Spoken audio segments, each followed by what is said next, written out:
delicious homemade wild blueberry jam. Let's see what's cooking. It's time for Yo-Yo Makes 12. Hello everyone. First thing you're going to do is prepare your equipment. These are the canning jars. I have washed and rinsed them thoroughly. They need to be sterilized, and I do mine in my oven at 225 degrees Fahrenheit for 10 minutes to sterilize the jars. You also need to sterilize your lid seals. I put those in water in a pot and I boil them on the stove and then just let them sit in the hot water until I'm ready for them. Now for the fruit, I'm using wild blueberries. I had a whole bunch in my freezer that were 2 years old, which were well past due for using. They were starting to get really badly freezer burnt. It was time to use them. I defrosted them because there was so much frost in each of the bags. There was a lot of water in there. So I actually drained a little bit of that juice off before I put it in a bowl. Once it was in a bowl, I crushed them using a potato masher. And after you crush the fruit, you're going to measure it. And you need 4.5 cups of crushed fruit for each batch of jam. And I'm making 2 batches here, so I'll end up with 9 cups of crushed blueberries. And I put 9 cups of crushed blueberries inside of a large pot. I added 1/4 cup of lemon juice and then 14 cups of sugar. And that's a lot of sugar, but that's what jam is. Jam is sugar and fruit. That's pretty much all jam is. And I found this recipe. It's on the Certo liquid pectin recipe booklet that comes in the box. That's the recipe I'm using. So you're going to stir this all together and then you're going to start to heat it up. You're going to heat and cook this until it comes to a boil. Now as you're stirring and heating, the sugar will dissolve and it'll be a lot easier to stir as time goes on, as you can see here. Now you need to heat this to what's called a rolling boil. And a rolling boil that cannot be stirred down. That means when it's boiling and you stir, it doesn't stop boiling, it continues to boil. And this takes a little while to get to temperature, especially if you're dealing with a double batch like this. But just be patient and keep stirring until you get your nice rolling boil. Once you get to the rolling boil, you can add your liquid pectin or your powdered pectin, whatever product you're using.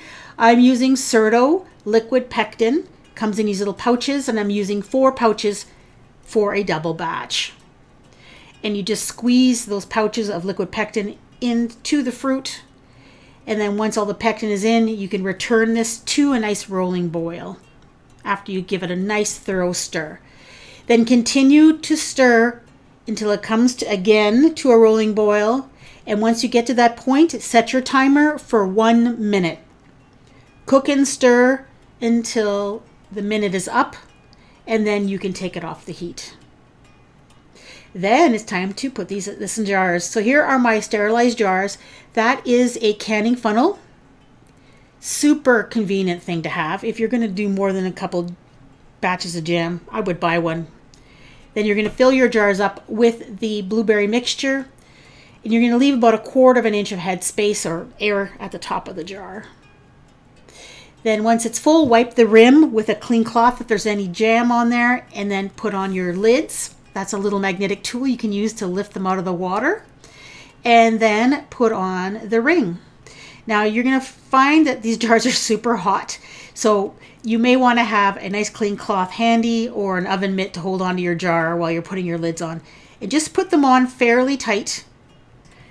Now the final step is to put these in a boiling water bath.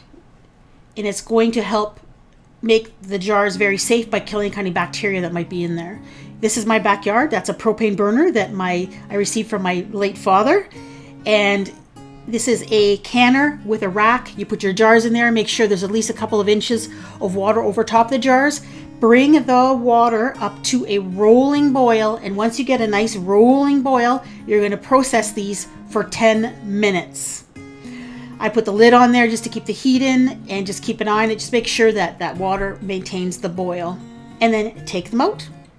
Now, if you're wondering if your jam is going to set, because that's always a wonder, is it going to set or not? One way you can check is to take some of that stuff at the bottom of that pot that you might have left.